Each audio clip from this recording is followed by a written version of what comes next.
Bien, muy buenas tardes a todos. Bienvenidos al Museo de Málaga.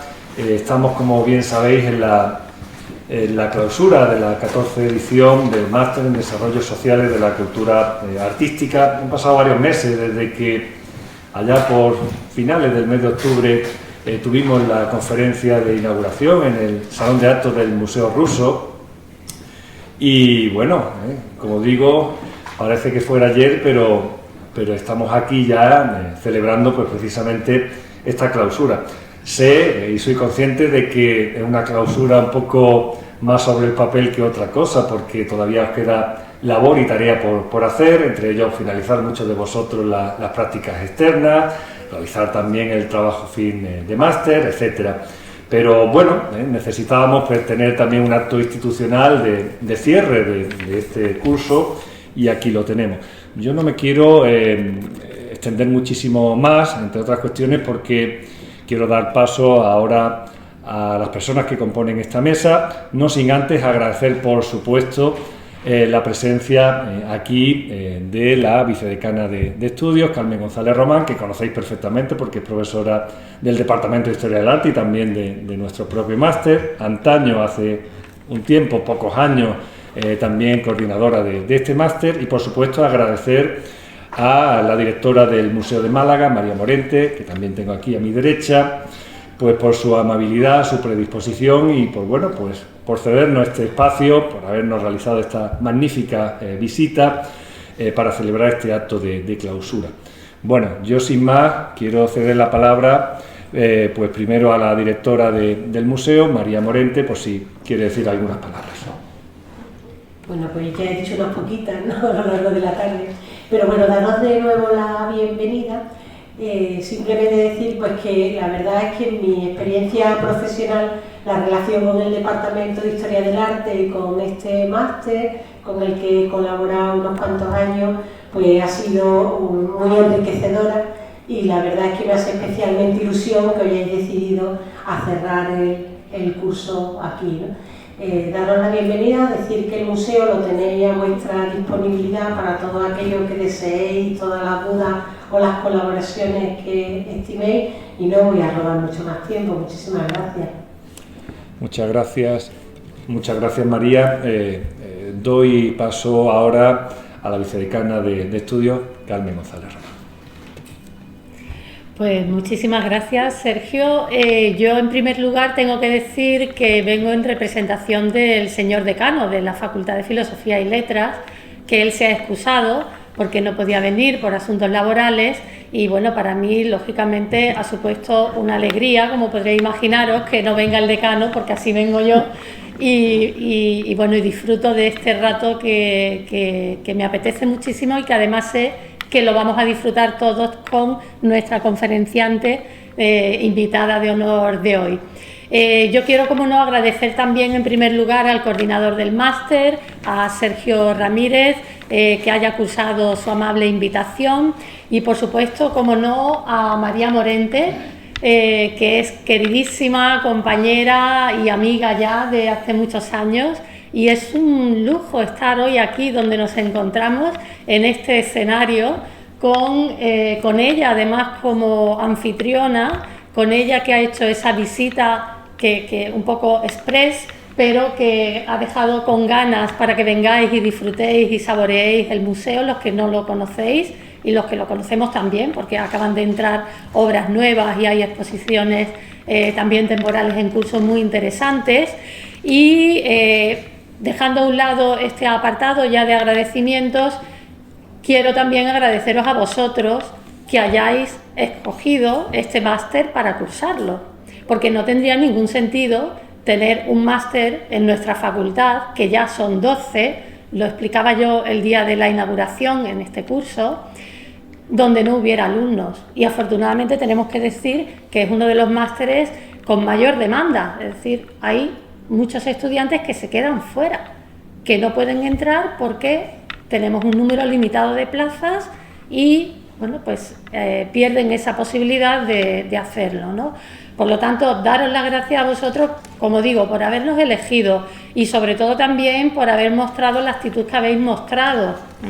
Yo en este caso ya no hablo como vicedecana, hablo como profesora y ha sido un verdadero placer, un orgullo contar con vosotros, con lo que habéis aportado, con lo que nosotros aprendemos y no es un tópico, porque es muy cierto que en esos debates que se generan en clase es donde todos crecemos, crecéis vosotros y crecemos nosotros también, y por ello animaros a seguir con el mismo entusiasmo que habéis estado demostrando en las clases, que sigáis así el del futuro, sea el proyecto que hayáis decidido emprender, adelante, con entusiasmo, con pasión, y que sepáis que por parte de la coordinación, como por parte de, en este caso represento a la facultad, contáis con todo nuestro apoyo y ayuda en lo que necesitéis en este nuevo camino. Y nada más, quiero agradecer también, por supuesto, a nuestra invitada, ya lo he dicho, a nuestra invitada de hoy, a la doctora Macarena Montes, que estamos deseando escucharla, porque además viene de Allende los Mares, y siempre esa nota exótica es como un aire fresco que también nos ayuda a desempolvar esas mentes que muchas veces las tenemos aquí un poquito continentalizadas, ¿no? Por usar una palabra un poco así light. Y nada más, muchísimas gracias, y yo creo que nosotras dos nos vamos a bajar, ¿verdad?, para escuchar a María. Muchas gracias, Macarena. Muchísimas gracias, Carmen, como siempre, por tu predisposición y por tus palabras, por supuesto.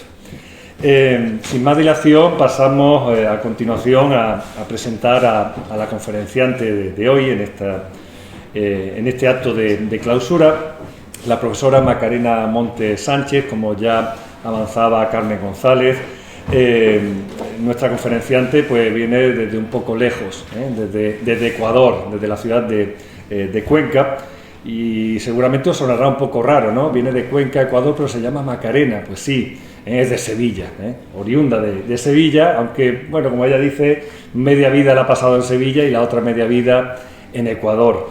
Yo me voy a limitar a leer un breve currículum para no hacerme muy extenso sobre la labor de investigadora y académica y docente de Macarena.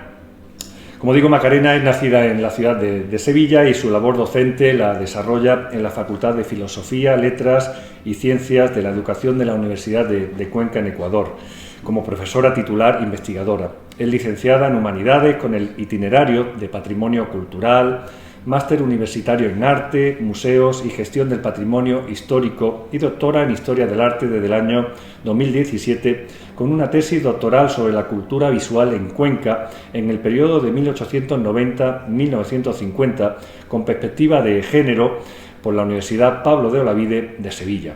Actualmente realiza sus estudios postdoctorales en procesos identitarios, culturales y socioeconómicos en la historia latinoamericana y dirige el proyecto de investigación Cuenca, Odonimia y Memoria 1557-2018. Investigadora e historiadora del arte, su línea de investigación principal se centra en el papel de la mujer, la producción y la promoción artística en la región andina.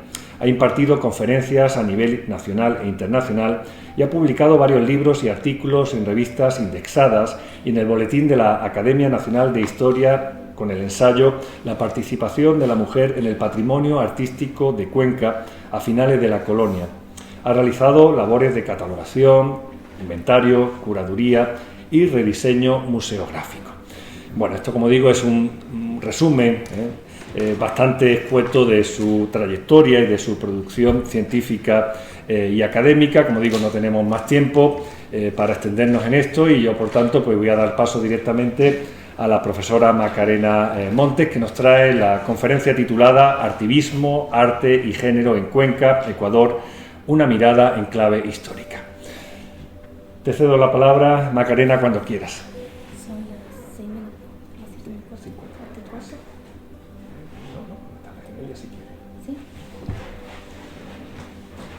Bueno, muy buenas tardes a todas, buenas tardes a todos. Primero empezar por los agradecimientos. Hace ya algunos años, antes de la pandemia, tuve la suerte de coincidir con Sergio por Cuenca. Él estaba haciendo una estancia, quizá ya al final, ¿no? Creo que nos conocimos y buscamos temas en común en los que trabajar. Y acabamos escribiendo un artículo que se llama La mujer en la Real Audiencia de Quito, o partiendo del análisis de una obra colonial, como es la de la Virgen de la Merced, que está en el Museo de las Conceptas en Cuenca, Ecuador, y aprendí muchísimo de Sergio escribiendo ese artículo, y las coincidencias hoy, ¿no?, me traen aquí a Málaga, una ciudad que tengo muy cercana, ¿no?, desde el punto de vista familiar. Mis bisabuelos son de Pruna, de un pueblo de Sevilla, y en un momento de la historia tuvieron que emigrar, ¿no? Mis abuelos migraron a Sevilla, una parte, y la otra mitad, los hermanos de él, migraron a Torremolinos. Así que tengo también mucha familia aquí en Torremolinos, y mi infancia, pues claro, en vacaciones pues la pasaba aquí en Málaga. Una ciudad que está completamente transformada desde el punto de vista positivo, ¿no? Hoy, cuando caminaba con Sergio, no reconocía algunos espacios. Creo que es un triunfo, ¿no?, para los malagueños y para el público que también la visitamos. Y después, en la adolescencia, tuve mucha relación con amigos que conocí a través de un movimiento juvenil, con gente de la barriada de La Paz, a lo mejor algunos de por allí, y viví parte de mi adolescencia también visitando ese barrio, ¿no? Después, con mis investigaciones, Málaga siempre se ha cruzado en mi camino. Por ejemplo, con la tesis doctoral sobre la Escuela de Pintura de Cuenca, el primer director fue Tomás Povedano de Arco, y investigando, bueno, en su biografía, supe que estudió en Málaga y estudió en Sevilla. Él era cordobés de Lucena, y ganó un concurso para dirigir la Escuela de Pintura de Cuenca, a la que fue con toda su familia. Realmente este dato de Málaga pasó un poco desapercibido, porque realmente no he encontrado obras de él en la ciudad. Ahora con María podríamos cruzarnos algún dato, pero en la Universidad de Sevilla, por ejemplo, sí conserva su obra, ¿no? Fue a través de un directorio comercial, estoy hablando de 1891, pude encontrar que él tenía su taller, quizás por aquí también hay algún sevillano, ¿no?, en la plaza de la Gavilia, y de ahí tuvo que viajar a Cuenca. Después hablaré un poquito de él rápidamente. Y ahora le contaba a Sergio que estoy haciendo mi tesis postdoctoral, o mi trabajo de investigación postdoctoral, sobre la catedral neoclásica y colonial que nunca llegó a construirse en Cuenca. Y esto es interesante porque en 1778, cuando Cuenca, estoy hablando de la época colonial, se crea como obispado, como una diócesis, el obispo debe dar misa, lógicamente, en una catedral que no existía. Y ese primer obispo que impulsa y que pide, que solicita a la Academia de San Fernando, porque toda obra civil y religiosa tenía que pasar por la Academia de San Fernando para que se aprobaran los planos, es el obispo José Carrión y Marfil, que era oriundo de Estepona, ¿sí? Y en los documentos él pide que sea a imagen y semejanza de la Catedral de Málaga. Así que siempre han existido estas conexiones, y por la que tengo a Málaga muy presente, ¿no? Las conferencias me van a permitir, en un inicio iba a hablar solo de la ciudad de Cuenca, Ecuador, que es una ciudad intermedia, pero no tenía mucho sentido, ¿sí? Era más interesante que les trajera, ¿no?, qué se está haciendo en Ecuador,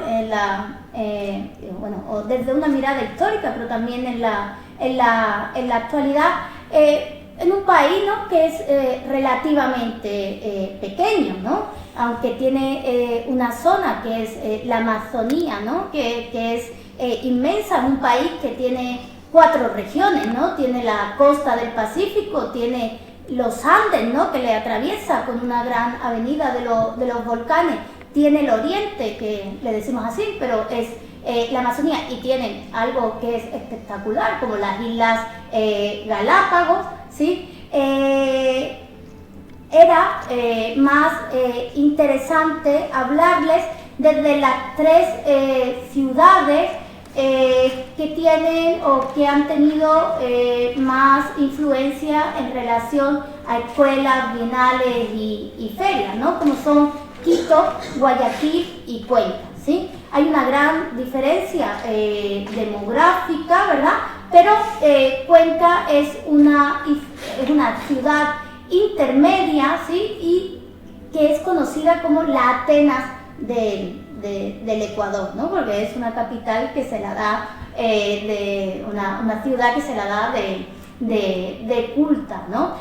Sabemos que Quito es la capital política, Guayaquil es la que tiene más habitantes y es la ciudad portuaria, digamos, económicamente la más potente, y la tercera sería Cuenca, ¿sí? Cuando hablo de activismo, estoy hablando de un acrónimo, ¿verdad?, que tiene que ver con la palabra arte y activismo, ¿no? Yo quería traerles esa mirada histórica, pero desde el arte reivindicativo, ¿no?, desde el arte que se pensó y se ejecutó como transformador, ¿no?, que buscaba un cambio social, que conllevaba, si quieren, un mensaje sociopolítico, un arte que utilizaba o que utilizó el espacio público, si quieren, muy influenciado por el muralismo mexicano, pero que hoy en día ocupa también las instituciones, los museos, ¿sí?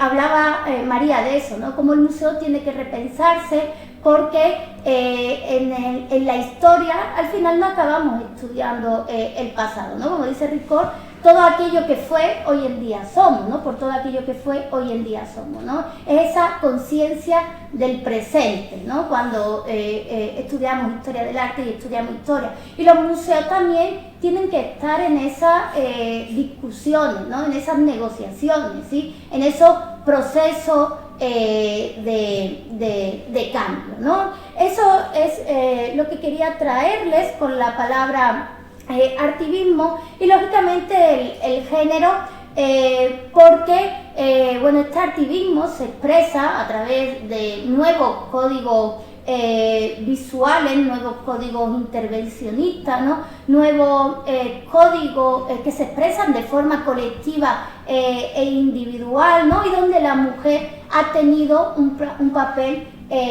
preponderante, ¿sí?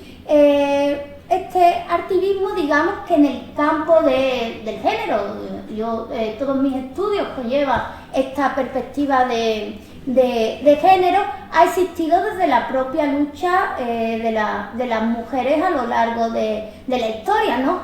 Permanecer en los mundos del arte, si ustedes quieren, en palabras de Howard Barker, o en el campo del arte, si hablamos de Bourdieu, donde las categorías, donde los dispositivos, donde los discursos han supuesto una negociación constante, ¿no?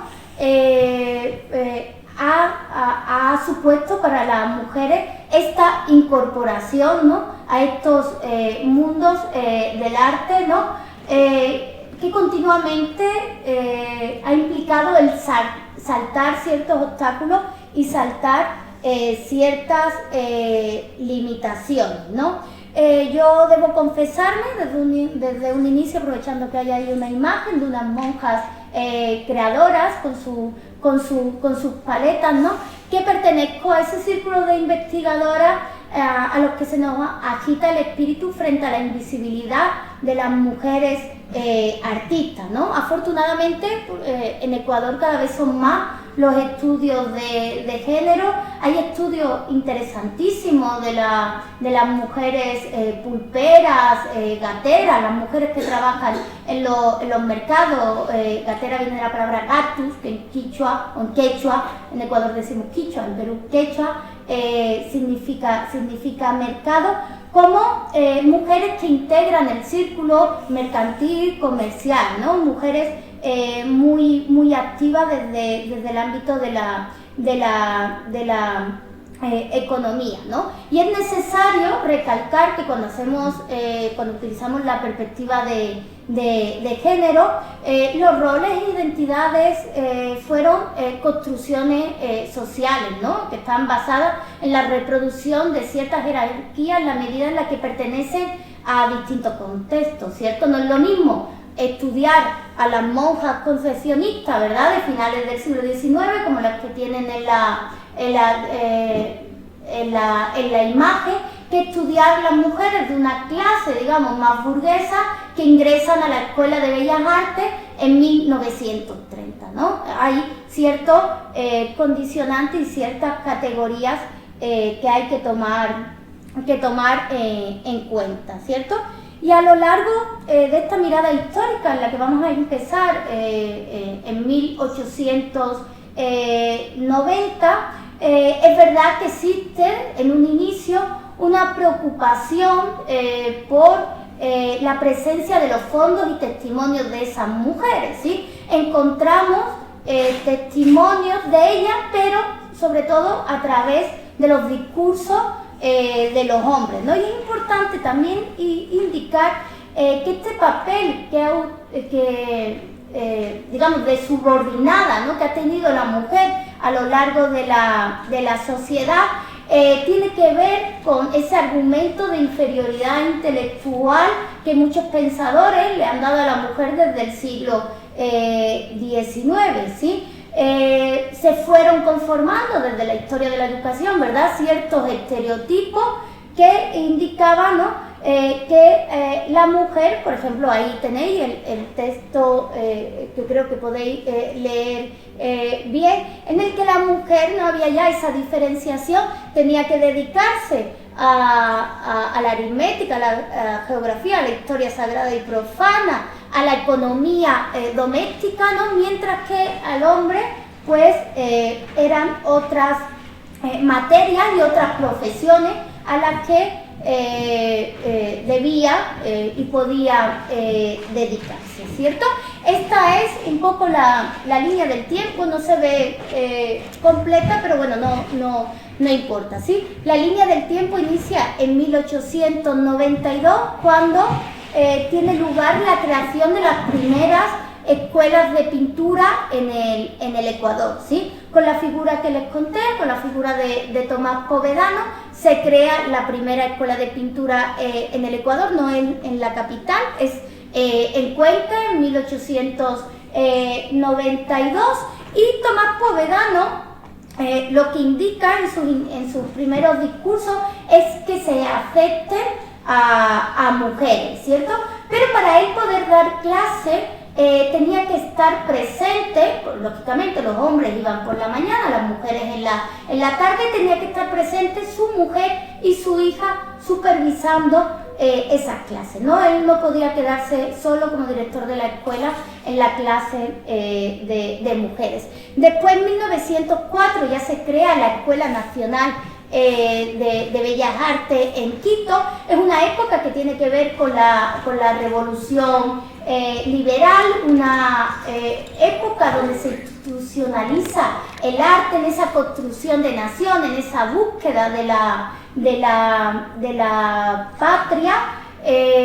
La nación es una comunidad imaginada, ¿verdad? Y a través del arte buscábamos esa ecuatorianidad, si ustedes quieren, donde el indígena era el gran excluido, ¿no? Era una ecuatorianidad pero excluyente, ¿no? Una ecuatorianidad homogeneizante, ¿no? Donde tenía prioridad el blanco, ¿no? Las categorías raciales seguían existiendo, ¿no?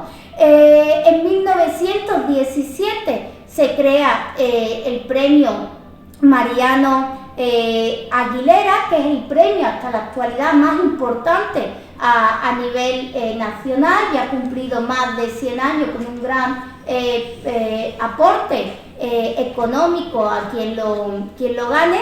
En 1930 aparece lo que algunos llaman el indigenismo, otros le decimos el realismo social, una de las primeras vanguardias dentro del arte ecuatoriano. Antes de eso era un arte muy figurativo, un arte muy costumbrista. Era una época, ¿no?, donde existía el caudillismo, la oligarquía, ¿no?, donde algunos presidentes decían evolución social sí, revolución social no, y donde esta corriente toma la voz, si ustedes quieren, del indígena, del desfavorecido, donde representa, ¿no?, esa mirada al indígena, ¿no?, que era explotado en el campo, era explotado en las haciendas, ¿no?, y el arte, digamos, sigue una línea paralela con la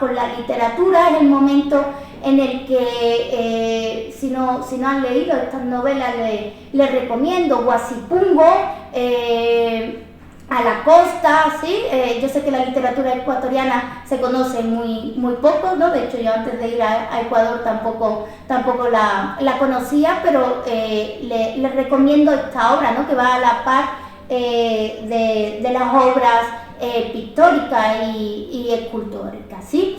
En 1939 se crea el Salón de Mayo y el Salón de Octubre. Digamos, hay una ruptura con el academicismo, y estas personas que comienzan a hacer arte indigenista crean el Sindicato de Escritores y Artistas en Quito, y en Guayaquil la Sociedad de Artistas y Escritores Independientes, creando en contraposición, si quieren, del premio Mariano Aguilera, el Salón de Mayo y el Salón de Octubre, ¿no? Salimos un poquito, si ustedes quieren, de la institucionalización del arte, ¿no? Ahí vamos a dar un salto grande, y la primera Bienal de Pintura, ya con carácter internacional, se da en Cuenca. Primero se va a llamar Bienal de Pintura, ahora se llama Bienal Internacional de Arte, en el que traen a Cuenca 135 artistas de 21 países de América Latina,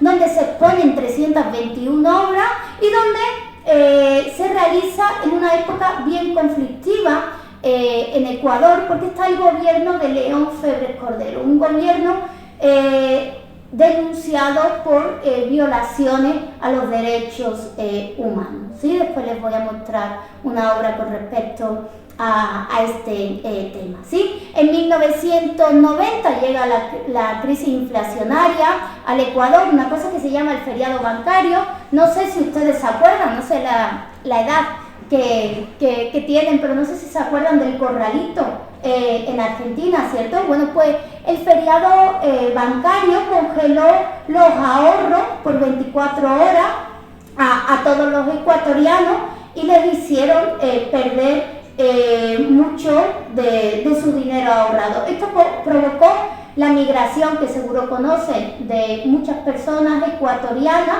a Italia, a España, y un índice de suicidio nunca antes visto en el Ecuador, ¿no? Cayó también el precio del petróleo. Antes habíamos tenido en los años 60-70 algún petrolero, y se devaluó por completo la moneda que existía en Ecuador. Yo nunca llegué a conocerla, porque yo llegué en el 2002 y ya estaba el dólar implementado, que era el sucre, ¿cierto?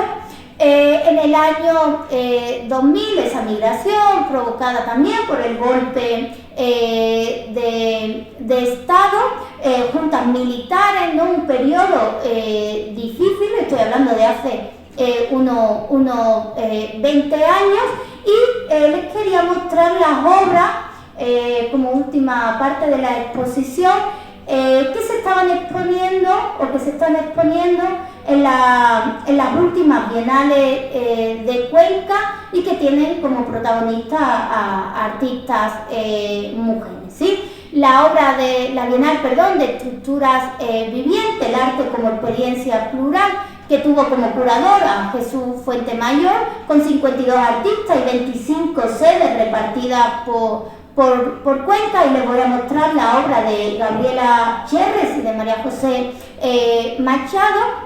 En 2019 tuvo lugar una exposición que nos puede ayudar a cuestionarnos si vamos a trabajar como curadores. No sé, aquí creo que se utiliza más la palabra comisario, ¿no? En Ecuador utilizamos la palabra curador.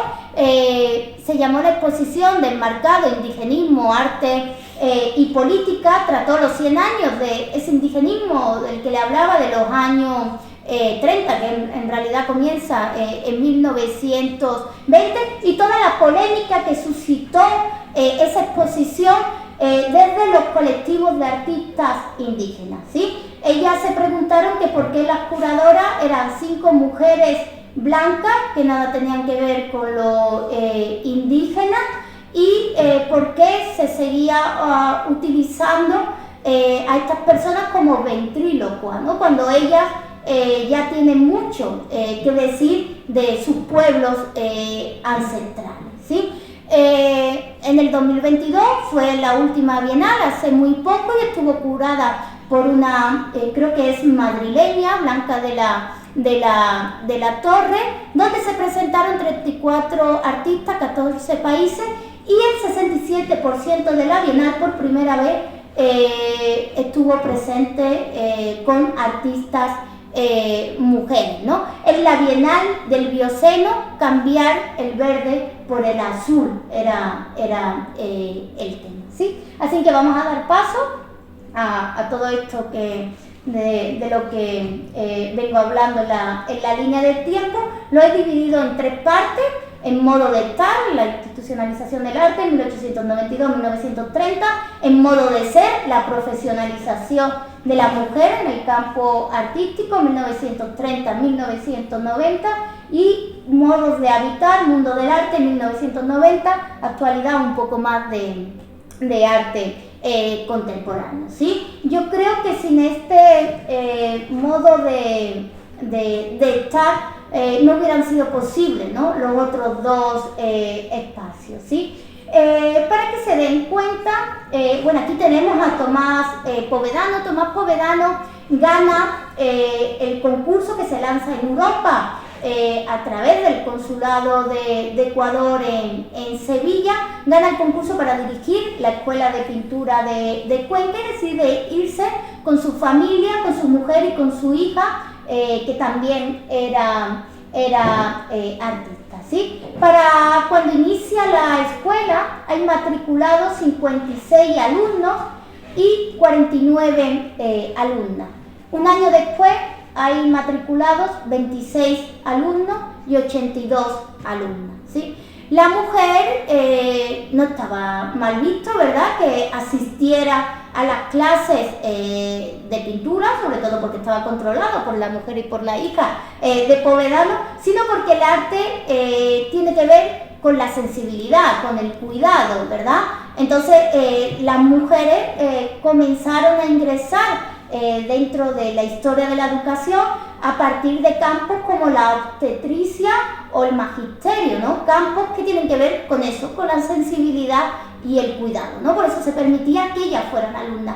Pero lo que no se permitía en un inicio, y esto por entrevistas con mujeres que estuvieron en los años 20, lo podemos conocer, lo que no se permitía era que vendieran su obra de arte, que se profesionalizara, claro. Ellas podían asistir, pero tenían que seguir siendo mantenidas por un esposo, ¿no? Entonces, en el discurso es interesante, en el discurso de clausura, ¿no?, como un día como hoy, es interesante las palabras de Tomás Povedano, ¿no? Tomás Povedano era masón, era completamente teosófico, ¿sí? Él decide irse del Ecuador 2 años después de esta clausura, y desarrolla toda su vida artística después en Costa Rica, donde es director de la Escuela de Bellas Artes durante 40 años, ¿no? Pero él dice Terminado cuanto a la memoria se refiere, debo exponer, señores, a vuestra consideración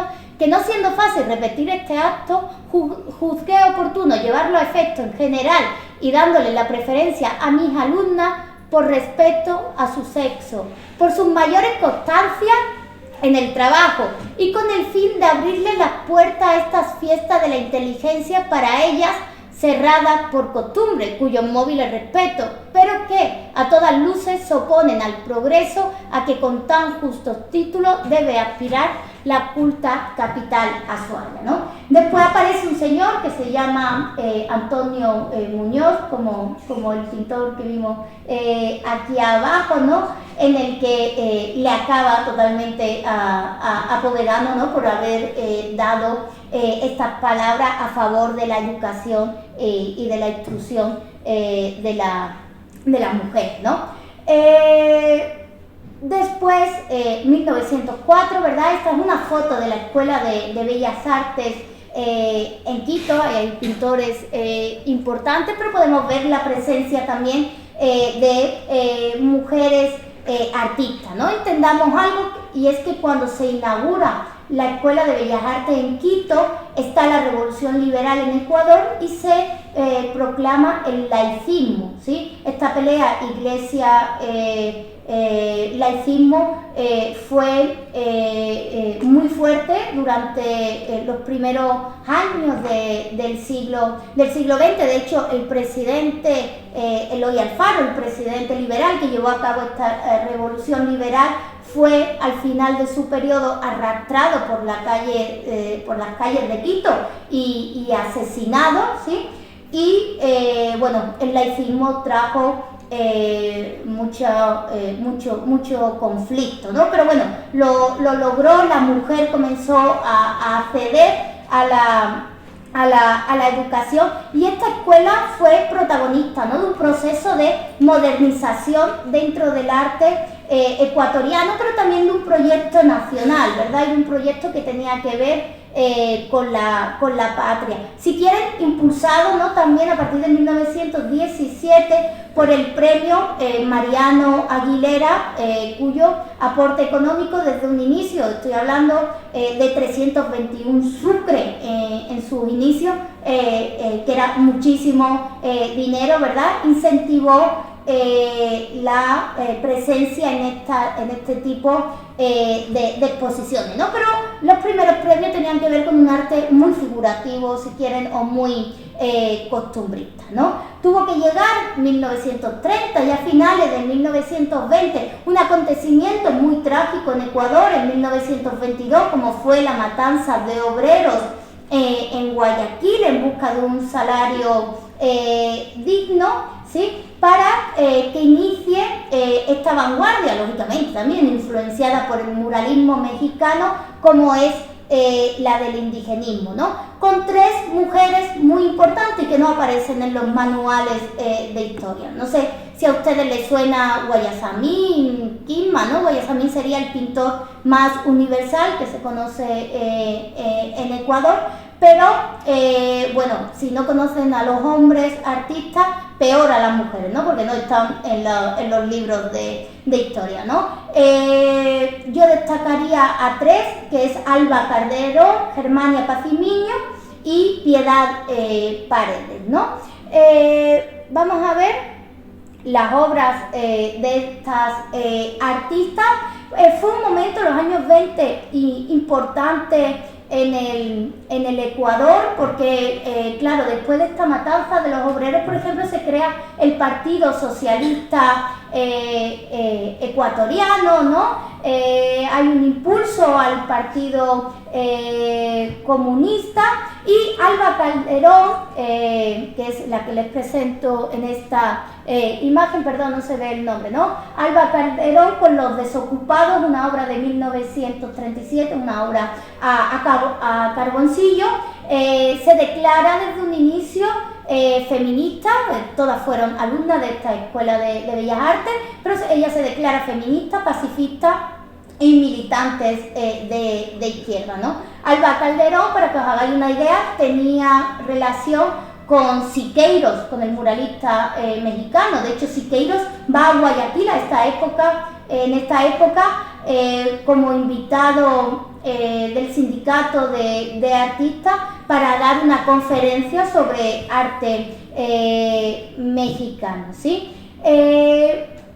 Ella organiza la Acción Democrática Ecuatoriana, tiene relación con los primeros movimientos feministas en el Ecuador, crea el Comité Femenino La Pasionaria, por ejemplo, ¿no? Que ya contaba con 2.500 mujeres, ¿no? Y ella dice que dentro de las tareas revolucionarias siempre le gustó trabajar en el movimiento feminista, ayudar a los niños pobres y al movimiento pacifista alfabetizador, ¿no? Porque hace una campaña de alfabetización al igual, ¿no?, que está ocurriendo con el movimiento cultural en México de la mano de Vasconcelos, ¿cierto?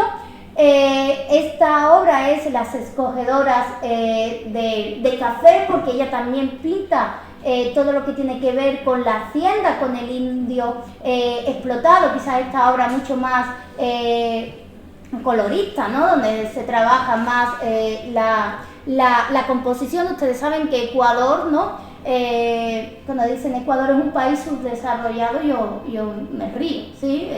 Ecuador es un país, eso del desarrollo es una construcción también social, ¿no? Ecuador es un país riquísimo en materias primas, ¿no? Sobre todo cacao, café, cacao y banano, ¿no? Bueno, pues aquí las escogedoras de café en la hacienda de la costa, ¿no? Otra de las artistas importantes sería Piedad Paredes, si ustedes quieren, con esta obra un poco más geométrica, ¿no?, donde están en una, son romeriantes, están en una procesión, ¿no? Pero la mujer, fíjense, como las figuras femeninas, ¿no?, se fijan, miran al frente, al espectador, ¿no? El hombre es el que está atrás un poco más cabizbajo, ¿no? Piedad Paredes le gustaba mucho el retrato. A ella no le gustaba que se le encasillara en la corriente del indigenismo, ¿sí? También pinta esta obra, pero se fija también mucho, si ustedes quieren, en el pueblo, en lo popular, en el campo, ¿sí?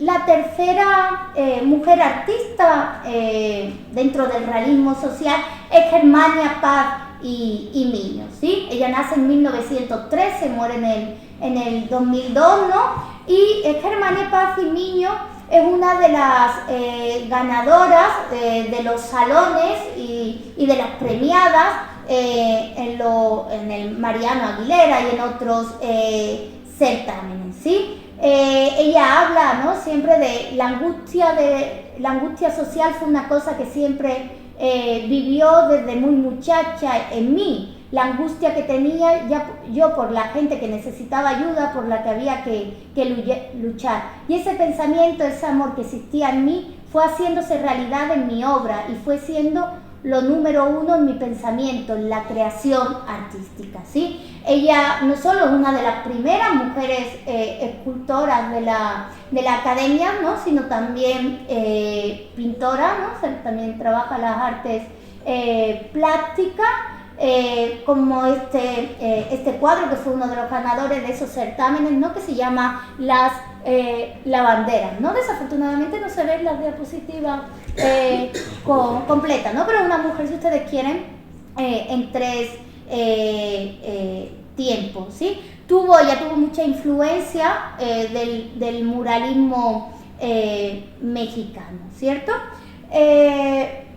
De hecho, le compararon hasta con Diego Rivera, ¿no?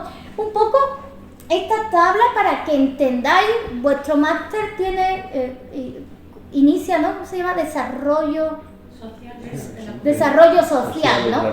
Para entender esto del desarrollo social y artístico en Ecuador, hay que ver las cifras demográficas. ¿Sí? Yo soy muy estructuralista, o así me enseñaron en la universidad, ¿no? Tenía que conocer todos los datos para poder comenzar a investigar, ¿no? Fíjense que en 1930 Quito y Guayaquil tenían 150.000 habitantes, ¿no? En la época en la que Germania, Piedad, Alba estaban pintando. Cuenca era relativamente una ciudad, era como un pueblo con 40.000 habitantes, poco más que en época colonial, pero en el 2010 Quito ya se acerca a la cifra de 2.200.000, perdón, pero no veo bien, 2.200.000 habitantes, Guayaquil 3 millones, Cuenca 330.000 habitantes, y hoy en día ya Guayaquil llega a los 4 millones, Quito 2,5 millones, Cuenca más de medio millón de habitantes, ¿no?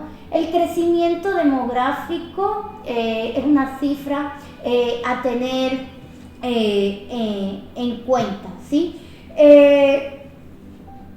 Voy a dar este salto abrupto en el tiempo, ¿no? Porque digamos que en los años 30, 40, 50, 60, 70 hay una especie, si ustedes quieren, de letargo, ¿vale? En el arte del indigenismo, estas mujeres, junto con Guayasamín, Kidman y otros pintores, Pedro León, Diógenes Paredes, siguen insertos dentro del campo del indigenismo. Y ingresan alguna que otra vanguardia, como el abstraccionismo, ninguna otra que tenga que ver con la denuncia social. Y en los años 40, la primera galería, aparece la Casa de la Cultura ecuatoriana, y en los años ya 60, la Galería Siglo XX, que va a venir a cambiar un poco la historia del arte ecuatoriano, ¿no? En esa entrada hacia la modernidad, ¿sí?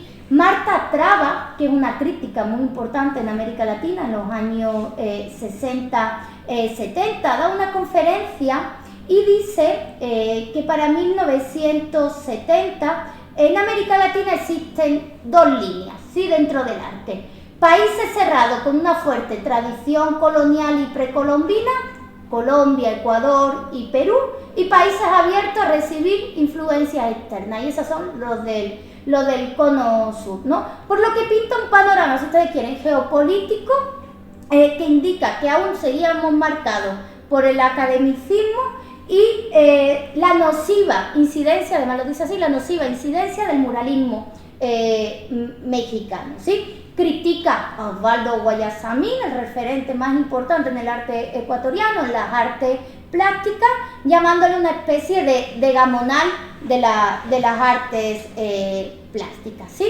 La Galería Siglo XX, que inicia en estos años, justo cuando Marta Traba está dando esta palabra, intenta romper con esta tendencia hacia el indigenismo, creando una antibienal y una anti-salón, ¿no? Por lo que trae a muchos artistas extranjeros para mostrar nuevas tendencias artísticas, ¿no? Y con estas nuevas tendencias artísticas y influencias es con la que se educa estas mujeres que les voy a presentar a continuación, y que realiza la mayoría de su obra en 1990, ¿sí? Modos de habitar, mundos del arte. La primera, para ser un poquito más rápida, no sé cómo voy de tiempo, Pilar Flores, ¿sí? Les contaba, y por eso lo nombré, en los años 84-88 el gobierno de León Febres Cordero. Recuerden, en América Latina todos los momentos de dictaduras y de fuerte represión, ¿cierto? Luz Serena Arizmendi era la madre de los hermanos Restrepo. Los hermanos Restrepo eran unos chicos mucho más jóvenes que ustedes, que fueron desaparecidos, ¿sí? Todos los miércoles la mamá y el papá, ¿sí?, se presentaban con una foto de sus hijos en la Plaza Grande, en Quito, mirando al Palacio de Gobierno y preguntándole a León Febres Cordero dónde están sus hijos, ¿no? Porque se sabe que lo atraparon los militares, ¿no? Esta muerte conmovió al artista Pilar, muere Luz Helena Arizmendi después de ir todos los miércoles a la Plaza Grande, y con su muerte es con lo que realmente se conmueve Pilar Flores después de haberla visto a ella ir todos los miércoles. Y comienza esta intervención en el espacio público, ¿no? En la imagen de la madre de los hermanos Restrepo pueden ver un documental, una película que se llama Nuestro corazón en Yambo, que es donde se cree que fue la laguna en la que les votaron, y esta imagen Pilar Flores la reprodujo por la ciudad de Quito. También después pintó un mural en homenaje a los hermanos Restrepo en el cementerio de San Diego, y hizo algunas intervenciones en el espacio público, ¿no? El padre de los hermanos Restrepo, hasta hace muy poco, todavía seguía yendo todos los miércoles a la Plaza Grande a preguntar dónde están sus hijos. Nuestro corazón en llamas, si la quieren ver. Otra artista que en cambio hizo mucha performance es Ana Fernández, ¿no? Donde realiza una procesión fúnebre, si ustedes quieren, vestida del general Sucre, la moneda que acababa de morir, ¿sí? en el Ecuador, ¿no? Esta denuncia a los casos de corrupción del gobierno, a la dolarización, ¿verdad? Y a lo que sufrió realmente la población ecuatoriana. Mucha gente en esta performance le acompañó hasta el cementerio, ¿no? Ya fue caminando para enterrar al Sucre, y piensen que 25.000 sucre, que en aquel momento era muchísimo dinero, se convirtió en $1, ¿no? Y con $1 la gente, bueno, nacía absolutamente peor que lo que nos pasa a nosotros con la peseta, muchísimo peor, ¿no? Y el euro, ¿no? Entonces esta acción performática superó todas las expectativas, ¿no? Se llama Hasta la Vista Baby, ¿sí? Y Ana Fernández siempre ha cuestionado los discursos de nación y de construcción patriarcal, ¿no?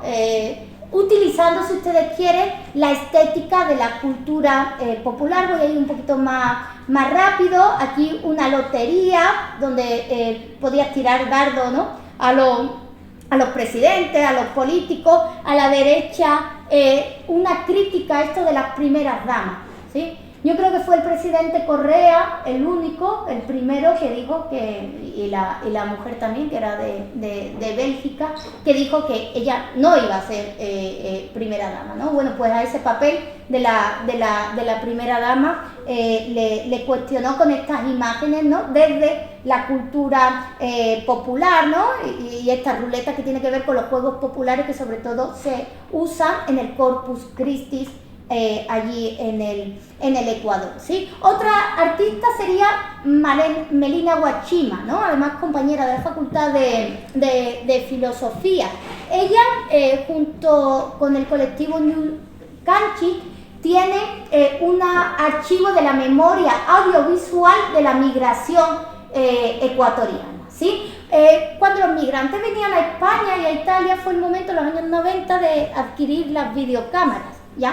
Entonces lo que hacían muchos migrantes, que en muchos casos también los que estaban en Estados Unidos estaban de forma ilegal, era enviar esas videocámaras a Ecuador. La familia grababa los bautizos, las comuniones, las fiestas de 15 años o cómo se iba construyendo su casa, y ese cassette era devuelto, ¿no? Entonces los migrantes podían ver qué es lo que estaba pasando en su casa, en su familia, ¿no? Melina lo que ha hecho ha sido recopilar todas esas cintas de las videocámaras y hacer un archivo digamos, de la memoria en una especie de patrimonio contemporáneo que forma parte del diálogo de la movilidad humana, ¿no? Es un archivo muy interesante. Los archivos al final se convierten, son también performáticos, ¿no? Una obra de transgresión y crítica es la de Gabriela Cherre, ¿no? Gabriela Cherre se presentó en el Salón de Octubre en Guayaquil con esta obra, que es una pared de azulejos, como los azulejos que tenemos en la cocina, preguntándose cómo desde el arte se puede ejercer el derecho al placer sexual, sobre todo de la mujer, ¿no? Si ustedes quieren, los azulejos de cocina se convierten en un soporte perfecto, no por su rigidez y tamaño, sino por el contenido, donde habla de un lugar,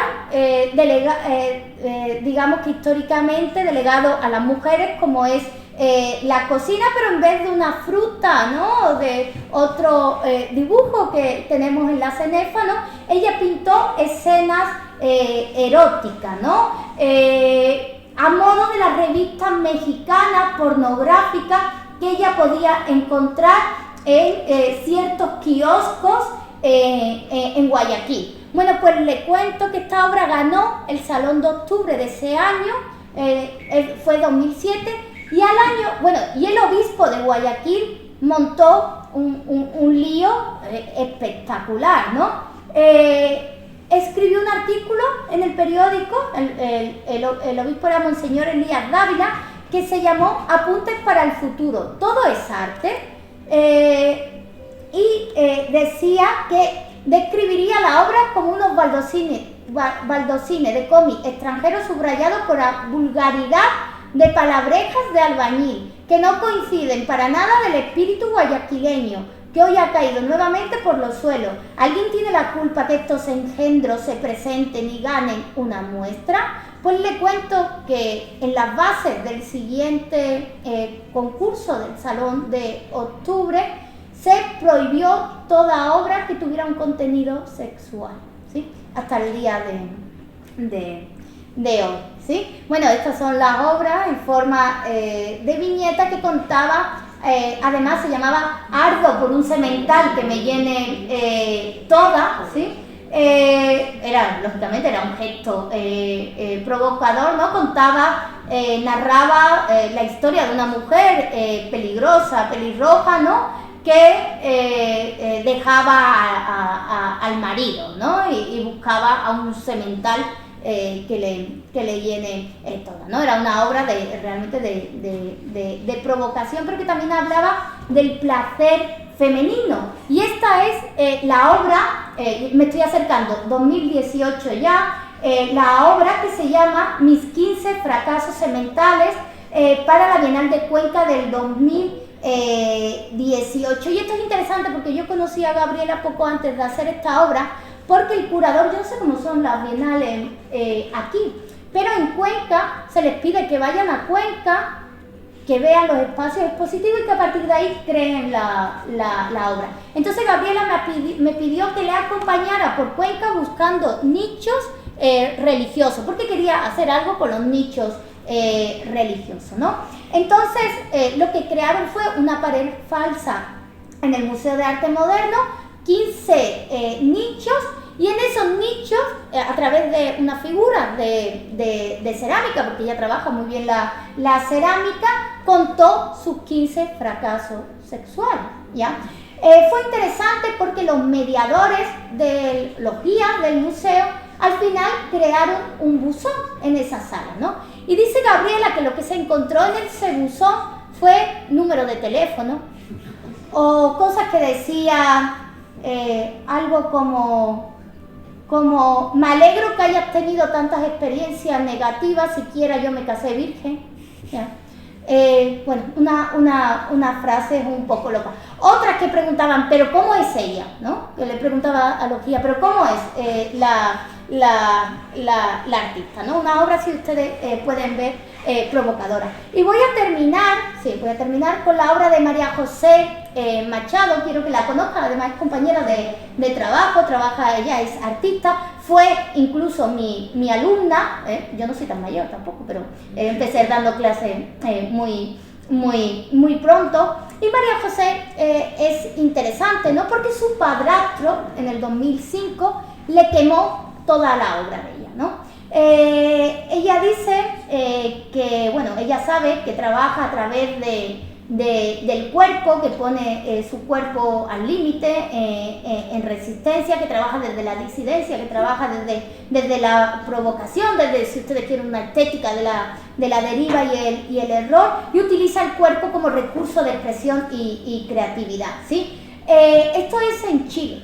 Yo no sé si ustedes saben, pero Chile, el espacio público, bueno, Chile, conocemos la historia, ¿verdad?, de la dictadura y todo, no es tan público, ¿cierto? O sea, hay muchas limitaciones para hacer algo en el espacio público, ¿no? Entonces, ella lo que hizo en un festival que se llamaba La Calle para no callar, fue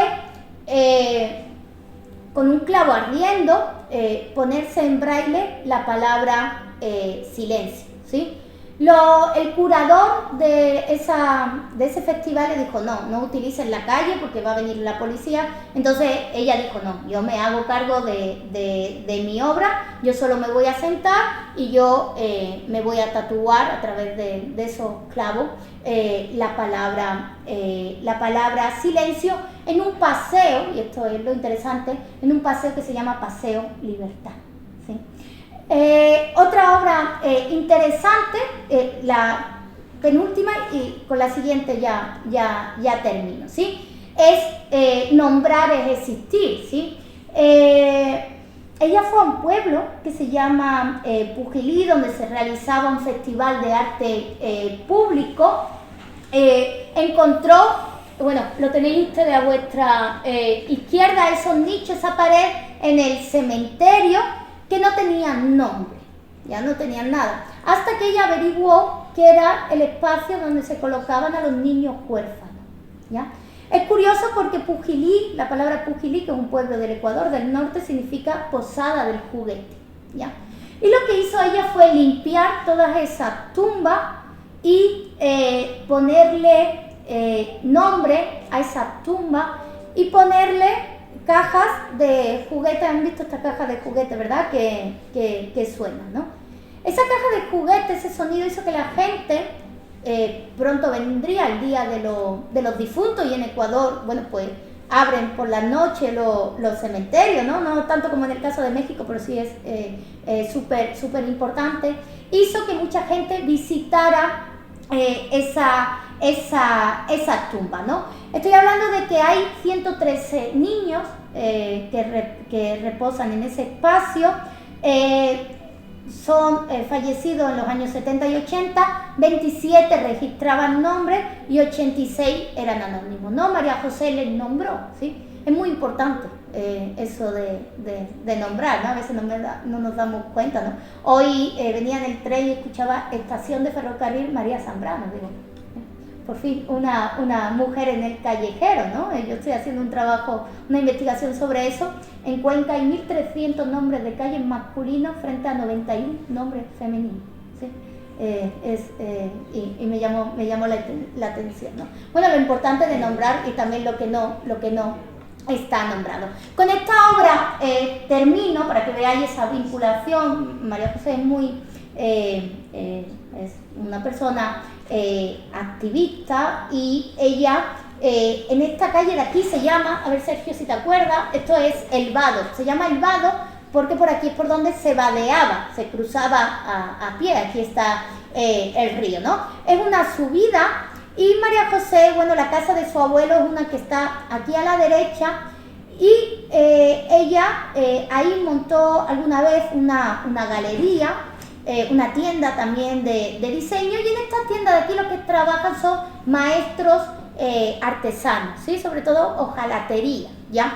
No se imaginan la contaminación de todos los días, porque el centro histórico de Cuenca no es peatonal, la contaminación porque esta es la subida al centro histórico de la ciudad, ¿no? Aquí podéis ver, ¿no? Ya estamos cansados de smog, ¿no? De humo, ya estamos cansados de los claxons, del ruido de los coches. Todos estos maestros artesanos que trabajan aquí tienen problemas serios en los pulmones, ¿ya? Es de lo que se tragan el humo diario, ¿no? Sobre todo el humo de los buses urbanos y el humo de los coches.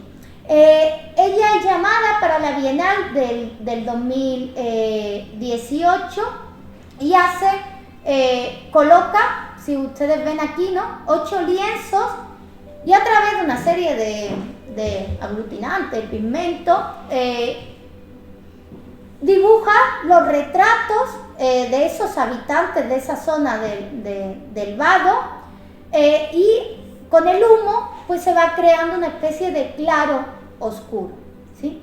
Esto es el resultado final, ¿no? Que está expuesto ya en la Bienal de Cuenca. 4 habitantes del vado, lógicamente al lado, esto fue lo más interesante, puso la historia clínica de cada uno de ellos, ¿no? Bueno, trabajó con la comunidad, lógicamente, y el barrio se fue representado. Y la sala de exposiciones fue muy interesante porque como estaba en la Casa de los Arcos, desde ahí se veía esa subida y se sufría, ¿no? Lo que era la subida de los coches, ¿no? Bueno, después María José ha tenido muchos performances, muchos site specific. Esto es interesante, ¿no? Porque si en el escalón más bajo de la sociedad quiteña hay alguien, es el cargador del mercado. A mí no me ha llamado más la atención que hombres como Ernesto, que está ahí, cargando frigoríficos, cargando lavadoras en los mercados, ¿no? Y al que se le da $1, ¿no? Por llevarte, muchísimo, hay gente que muchísimo menos, ¿no? Por llevarte las compras, ¿no? Ella cargó a Ernesto, a este cargador, por donde a Ernesto le gustaba caminar, ¿no? Sí, ella hace crossfit, estaba muy fuerte, pero puso su cuerpo en resistencia, ¿no? Y la última bienal, les voy a contar solo lo interesante de esta bienal, ¿no?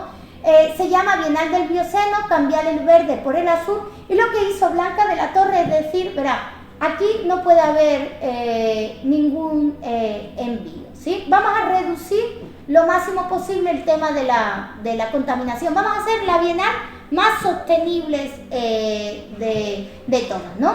Entonces, bueno, cambiar el verde por el azul, ¿no? Porque el verde se utilizó, si ustedes quieren, de forma muy corporativa, ¿cierto? Muy de marketing, ¿no? Y la importancia del agua de la ciudad de Cuenca, que tiene cuatro ríos, ¿no? Entonces, la Bienal quiso ser sostenible, no se utilizó ningún material que no fuera reciclable, se trabajó con artesanos, si se necesitaba algo de la museografía, se trabajó con artesanos de la ciudad, no se envió ninguna obra y bueno, fue una bienal, esta última, que estaba conectada, digamos, con la naturaleza, también con lo ancestral, con los ecofeminismos, ¿no? Por eso les decía, un 67% de participación fue de mujeres artistas, y creo que ya no puedo contarle más porque me he pasado unos 10 minutos, ¿sí? Hasta aquí me quedo. Muchas gracias.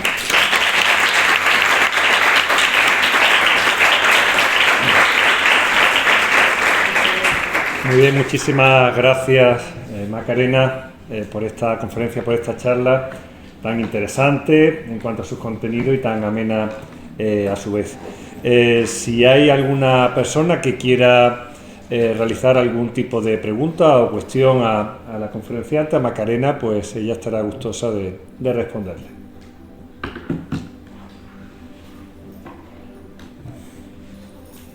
Sí, Natalia.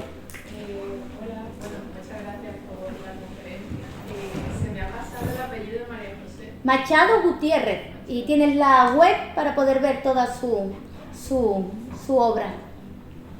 ¿Ella es de Ecuador? Sí, ella es de Cuencana, sí. Ella es cuencana y es profesora en la Facultad de Artes.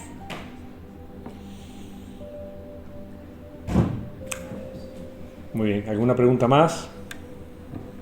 No. Bueno, a continuación pido de nuevo la presencia de la vicedecana de Estudios y de María, para que, bueno, podamos repartir los certificados de aprovechamiento del máster. Carmen Aguilar Ramírez.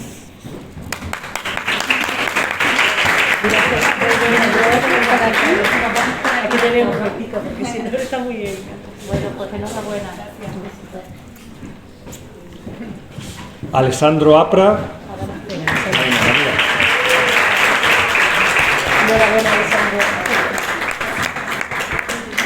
Ana Belén Arévalo Becerra.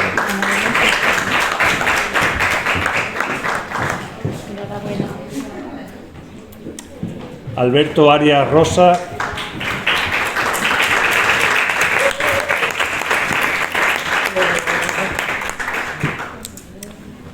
Álvaro Camacho Polo.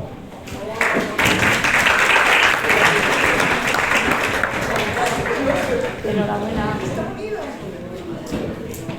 Natalia Cardoso García. Mira, mi artista. Una promoción de Paula, ¿sabes? María del Carmen Conejo Arrabal.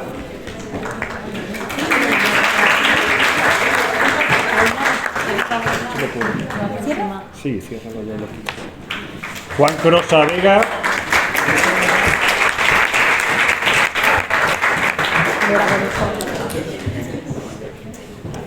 Elisa Dávila Reza.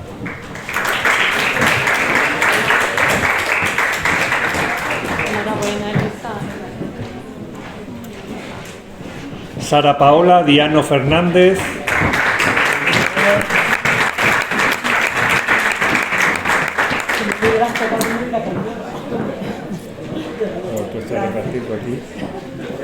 Jocelyn Galindo Núñez.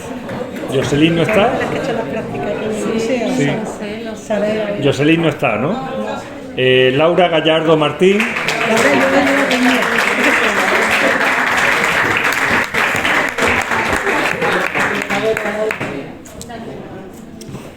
Sara González Calvente.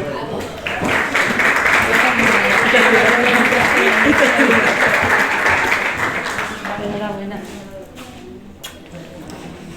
Ana Cristina Guardeño Lozano.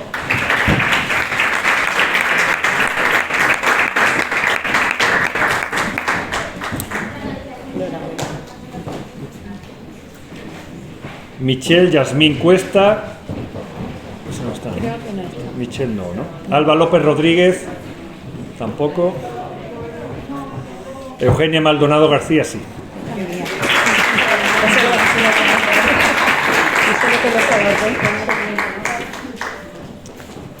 Francisco Javier Medianero Nogués, también está.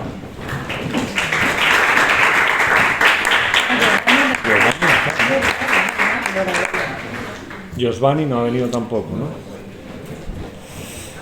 Carmen Ursina Padrón Romero, sí. Aquí.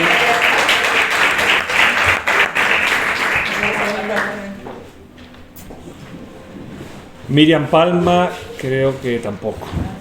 Ana María Rubio Isabel, tampoco. Javier Andrés Salas Aragón, tampoco lo he visto. Rubén Sánchez Cano, tampoco. Elisa Sánchez Ramírez, ese sí.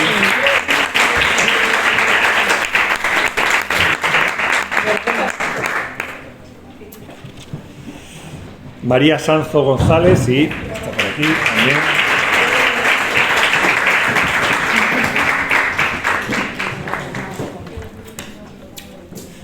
Daniel Jesús Vargas Gómez, ¿está?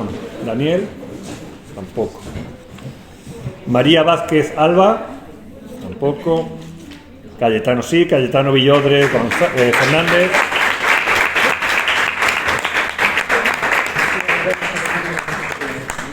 Y por último, Ziyun Yang.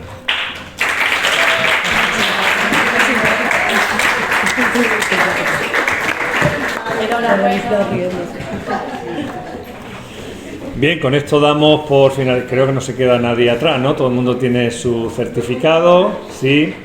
Bueno, de nuevo, para finalizar ya el acto, daros las gracias a todos por la asistencia. Dar las gracias a la conferenciante Macarena Montes por su magnífica disertación y, por supuesto, a Carmen González, vicedecana de estudios, María Morente, directora del museo, pues por habernos acogido aquí también. Ha sido una tarde extraordinaria y de esta manera oficialmente damos por cerrado el curso, el máster de esta 14 edición del máster en Desarrollos Sociales de la Cultura Artística. Muchísimas gracias y buenas tardes.